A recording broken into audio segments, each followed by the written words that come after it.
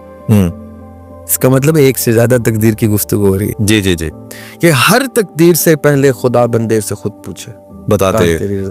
یعنی next parallel universe میں آپ نے کہاں جانا ہے، یہ اقبال بھی بہانے سے یہ بات بتا گئی. ہم اس دور میں تھے، سیدھا کہتے تو مشکل میں بھی پھنس سکتے تھے. بالکل ایسے. ابھی بھی عالم ابھی مجھے میرے بارے میں ابھی دیکھیں نیچے کیا کامنٹس آئیں گے کہ کیا باتیں کر رہا ہے. ابھی آپ دیکھیے وہ ہر دور میں، یہ 100 سال بعد بھی ہمیں اقبال کی بات گونج رہی ہے، تو یہ 100 سال بعد بھی وہی کچھ ہوگا جیسے آج اقبال کو لوگ تنقید کرتے ہیں، وہ بھی یہی بات کریں گے.